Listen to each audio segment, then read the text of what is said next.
Que pensez-vous du regain de tension autour du pass vaccinal suite aux propos d'Emmanuel Macron ? Alors il y avait déjà de la tension pour le pass vaccinal hors propos d'Emmanuel Macron. On s'y attendait que les débats soient nourris de toute manière. En revanche, ce que je ne trouve inacceptable et inadmissible, c'est qu'on commence à commenter les propos venant d'ailleurs. Nous, dans l'hémicycle, notre fonction est effectivement de débattre, de discuter d'un sujet important, urgent pour les Français, à savoir ce pass vaccinal. Et on perd trop de temps à faire la caisse de résonance de commentateurs de ce qui se passe hors de l'hémicycle. Et pendant ce temps-là, malheureusement, le virus circule, les patients se contaminent et les soignants s'épuisent. Pensez-vous que du coup le pass vaccinal pourra être mis en place à partir du 15 janvier ? Je l'espère, il faut qu'il soit mis en place le plus rapidement possible. Ce que je peux vous dire, c'est qu'on pense que ce sera fait aux alentours du 15 janvier.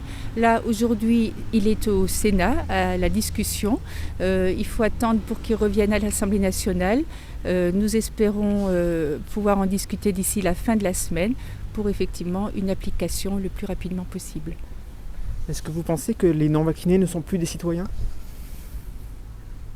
Je ne le pense pas. Ces propos-là ne sont pas les miens et puis je n'ai pas à commenter les propos des personnalités politiques, je n'ai pas à commenter les propos du président. Le président, s'il a dit ça, c'était un contexte particulier.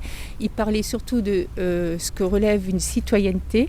Le citoyen a bien sûr des droits mais également des devoirs et il parlait plus de la notion de citoyenneté comme notion morale, à savoir une responsabilité collective avec des personnes qui ensemble luttent contre la propagation du virus. C'est tout ce que j'aurais à dire de plus là-dessus. Je ne me lancerai pas dans cette polémique, ce ne sont que des polémiques. C'est sorti du contexte et ça a été bien sûr, on sait bien qu'il y a des enjeux électoraux derrière, ça a été bien sûr repris par-ci, par-là, mais le but aujourd'hui vraiment, c'est de lutter contre une propagation du virus qui est énorme. Je vous le disais tout à l'heure, 300 000 contaminations toutes les 24 heures. Mathématiquement, ça va nous engorger les hôpitaux et pas seulement les services de réanimation, également, les lits conventionnels.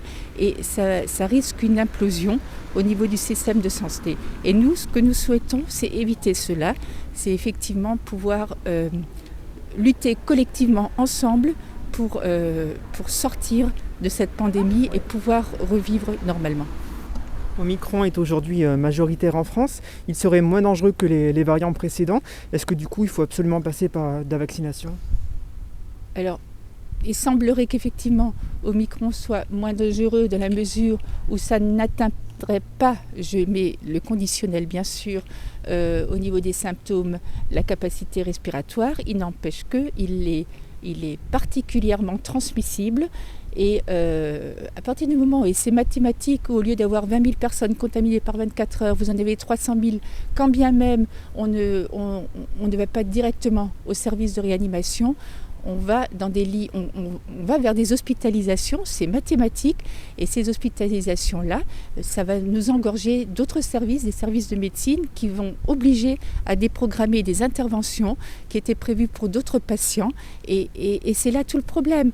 Nous avons des soignants qui sont effectivement au bord du burn-out, nous avons des soignants qu'il faut redéployer, plus spécifiquement pour les personnes contaminées, et de ce fait-là, il faut qu'on ferme des lits autres, qu'on déprogramme des actes chirurgicaux.